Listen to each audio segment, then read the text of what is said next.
So we're at the new Relic headquarters in beautiful downtown San Francisco, as you can see.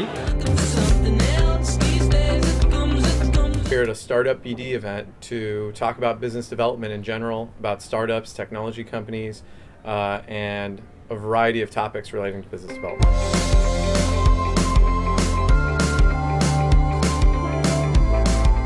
Business development is one of those roles and business activities that gets very little discussion out there in the world. A lot of people don't even know what it is. It's such an important function in Silicon Valley. It's what makes all these companies connect together through partnerships and acquisitions and other areas. I think that the reason that the topic is important for emerging growth companies, when you're building a company, you always have to think about how you can use the needs of the existing mature company marketplace to bootstrap and escalate the sales cycle, the growth cycle for your business. But there are dangers involved in partnering with large organizations. Someone came to my office for career advice and she was trying to break into business development. And she said, "Is there a course I can take somewhere?" I said, "No, not really, you can't." And I told her, "Well, you go to the StartupBD thing. That's, the only thing there is." So I think, first of all, this gives a chance for people to even learn what the business development function is all about. Then they can learn for their startups and their companies how they can effectively apply business development, take those tools, put it to use, hire somebody, or even get advisors, and just in general how the founders can think about it. So I think there's a variety of applications that are all really important. They want to control the business, they want to control the direction of your company in a way that is best for them. So an entrepreneur has to think about, how do you manage to get the best of that strategic partnership without limiting the growth opportunities for your company? And I think that's what's important to hear. You can find textbooks on marketing and textbooks on software engineering and finance. There's no textbook for business development. There's no course that teaches you how to do it.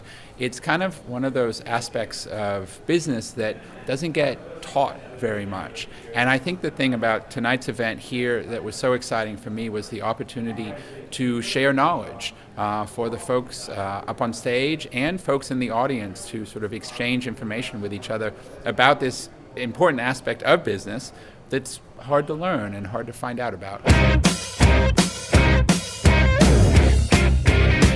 I think there's a lot of ways that startups can create and maintain strategic partnerships. The first thing, though, most importantly, is you need somebody working on it all the time. You probably need the CEO of the company constantly doing business development. Every company I've ever been at, whether I was a co-founder or I was just come in to do business development specifically, the founders, the CEO were personally really rolling up their sleeves and getting involved. A, very important for the founders to be thinking about it and doing it all the time. B, once you decide when the time is right for your company to actually hire somebody full-time, then you bring on a business development person and they've got to hustle. So I've been, the founder of a company doing business development myself, trying to stir up deals. And I'll be honest, like a lot of big companies, they don't want to talk to you because they've never heard of you. You have you're by definition, you're a startup company with no brand name. And so you've got to really get out there and be willing to deal with a lot of rejection and be comfortable with that, be confident, and just stay positive, stay optimistic, and keep kind of pitching the dream, your dream. That's why you're at the startup. And in the end, if all goes well, it can be very rewarding. They lack sometimes a use case and or a story that makes them relevant. So the best way to get someone's attention, at least in my environment, is to bring a use case to me that's saying, here's why my product is amazing, and here's where it fits with your product, and here's why it's going to make your customers happy. That's a relevant use case, and that's something that would catch my attention versus saying, I would love to partner with, Salesforce in my case, and let's talk. That doesn't really do much for me. I need a more concrete example of why I should spend time, just because we get a lot of inbound emails and calls to meet. And so something that sets you apart, if you think of it like sending a resume to a company, set yourself apart in some sense. And that's what I recommend for startups trying to partner with larger companies.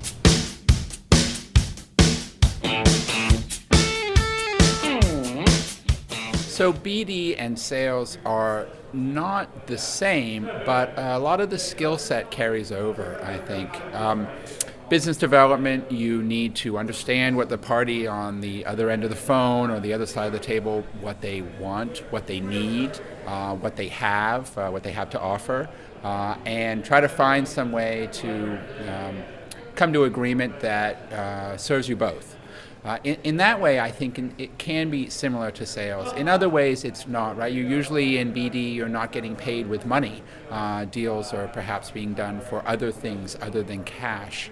And also, you're not selling the same thing again and again.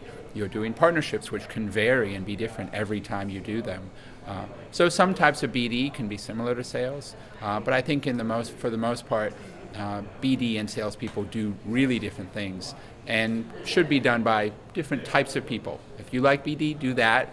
If you like sales, do sales. I think every BD person is different, but I think probably what's most important is to have passion about what you do, passion about the product, and building a better company.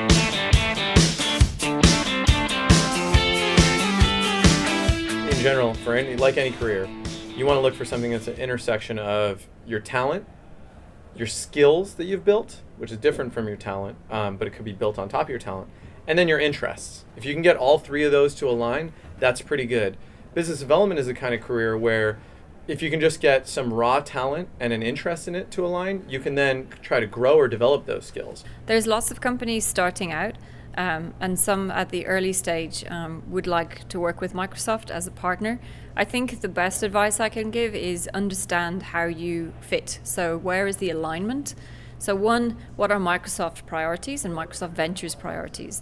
Know, what our priorities are for investment, which areas of the market we want to help startups in.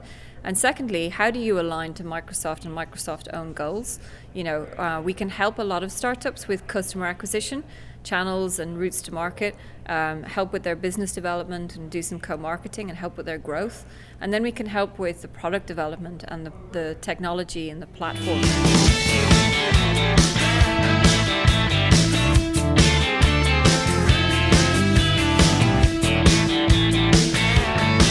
I think local is exploding right now, right? So kind of yesterday's word was social. Everyone was talking about, hey, this is that social. How can our platform be more social? How can we plug in social? And not that social is going away. It's still here. But I think the new frontier now is local. A lot of the trends I see are the consumerization of IT and the move from on-premise, behind the firewall, licensed software to software as a service. Another trend that we see is rather than building the entire stack on a company like Microsoft's products or Oracle's products, we now see people being able to choose the best of breed solutions for their company. Again, often even the employees at the company choosing those solutions, bringing them into work, and then kind of building or mixing and matching their own stack. I was hoping. I think it's interesting, as we heard some of the speakers say tonight,